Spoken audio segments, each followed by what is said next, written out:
So now let's have sample problem 7.5. We have here, draw the shear and bending moment diagrams for the beam and loading shown and determine the location and magnitude of the maximum bending moment. No? So take note, we need to find the maximum bending moment. Okay, its magnitude and its location. No? So first, to do that, we need to find the reactions of the support. So since we have no horizontal force, we have only AY here. No? So to find the reactions of the support, the same pa rin yung gagawin natin, summation of moments. So if you want to get the reaction at C, pwede tayo mag-summation of moment at point A. We have counterclockwise positive, we have ano yung mga forces natin. This distributed load here, pwede natin yung palitan ng concentrated load applied along the centroid. So if yung centroid natin is nandito sa gitna, this one here is pwede natin itong palitan ng concentrated load. So the magnitude of the concentrated load is equal to the area of this distributed load here. The area is just 6, the length times the height, which is 20. So we have 6 times 20, we have here 120 kilonewton. Okay? So yung distance naman natin from point A, so since the whole distance is 6, half of the distance would be 3. Okay, so therefore the moment is 120 times 3, the moment arm. And since it's rotated clockwise, we have this one here as negative. This one is assumed to rotate counterclockwise, so it's positive. C times its moment arm, we have 6 plus 3, we have 9 is equal to 0. Therefore, yung C natin is equal to 120 times 3 divided by 9. We have 40. So the reaction at point C is 40 kilonewton and it's directed upward. Okay. How about AY?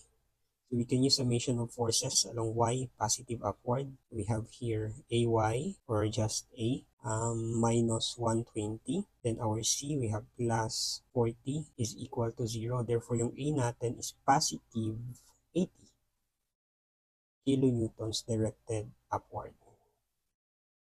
Ayan, since we already know the reactions of the support, we may proceed to drawing the shear diagram. No? So here we have 40 kilonewtons and here we have 80 kilonewtons. So in drawing the shear diagram, we need to extend this line here. Ayan. Let's draw our shear diagram. So we have only two segments here, no? A to B and B to C. So to find the shear at point B, we have VB minus VA is just equal to the negative. The formula is negative. Negative area under the load curve from A to B. So what would be the area? The area here is just 120. So that is equal to negative 120. How about the value of A? So the value of A here, we have a shear of 80 kilonewtons. So we need to raise the shear at point A to 80. Okay, so this one here is 80. So we have VB minus 80 is equal to negative 120. Somehow, yung VB natin is just equal to negative 40 kilonewton. Okay? So, our VB here is somewhere here. Okay? We have negative 40. And since here, we have a constant load, the next graph would be linear. No? So, what we do is just we connect these 2 points here with a line. Connect lang natin to ng line. Ayan. Now, how about VC? So, for segment B to C, we have VC minus VB is equal to the negative area under the load curve from B to C. So, what's the area here? We have no area, 0, no? So, therefore, we have VC is equal to VB, no? And what's the value of our VB? VB here is negative 40. So, we have here VC is equal to negative 40 kilonewtons. Or, we can just directly draw a straight line here, constant. Kasi if we have zero load here, the next to that graph is a constant, no, or straight line. So we only need to draw a straight line here, no. And then at point C, we have another shear here going upward 40 kilonewtons, no. So babalik tayo sa 0 that point, no. So ito na yung shear diagram natin. Now, what we want to know here is the location, the magnitude of the maximum bending moment, no. Take note that our bending moment for a slope na dm over dx, we have a value of shear, no. If we have, say for example, this is our moment diagram, no. Say yung moment natin is defined by a function drawn like this one, no. When can we say that our moment here is maximum, diba? That's what we try to look here, the maximum bending moment, its location and its magnitude. So if this is the graph of our bending moment, the maximum moment here is somewhere located at this point, wherein our slope is equal to 0, no? So therefore, the expression dm over dx that is equal to v, the moment would tend to be maximum when the slope is equal to 0. Therefore, the value of our v here should be 0, no? When our v is 0, the slope in the bending moment diagram is 0. And when the slope in the bending moment diagram is 0, that point is our maximum bending moment. So at what point in our shear diagram where our shear here equals to 0? So as you can see here, our shear that is equal to 0 is at this point. So we need to know the location of that point, okay? So this distance here. So how do we get that? So say this point here is point D, and this point here is point A. So if we project that to our load curve, yan. So this area here from A to D. So in order to know the distance x here, what we do is apply the formula.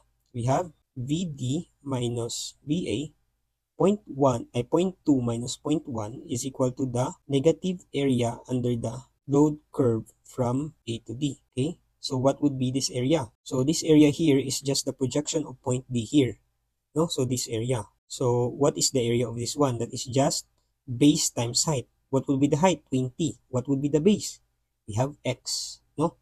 So yung VD natin, the value of VD here is 0, no? This one here is 0. So we have negative VA is equal to, wait, base lang muna natin dito.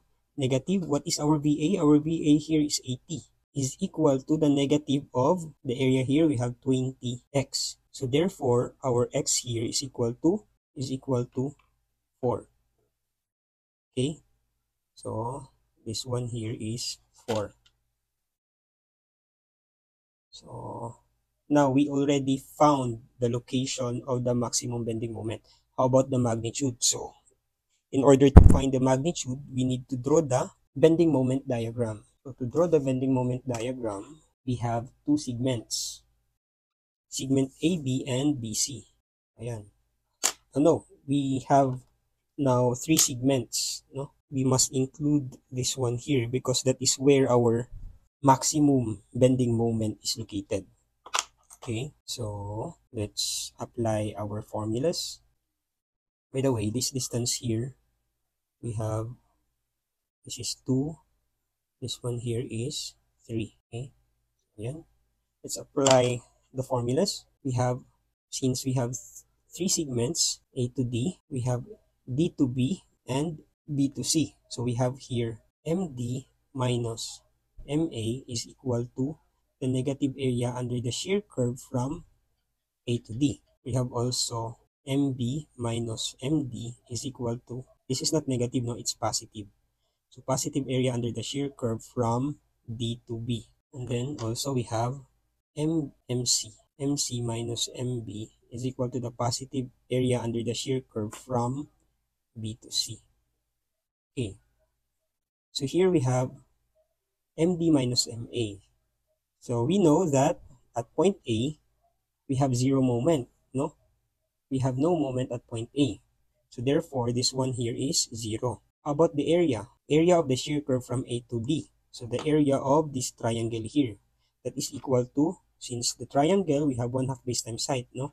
So we have 1/2, the base is 4, and the height is 80, no? So that is equal to 160. So therefore, our MD is equal to 160 kilonewton dot meter. So this would be the value, the maximum magnitude of the bending moment. So say this is located somewhere here, no? We have 160. So since it's decreasing and it's linear, the next graph would be quadratic and it's frowning or concave downward. Okay? How about here? The next, MB. So we have MB minus the value of MD is 160 is equal to the area under the shear curve from D to B.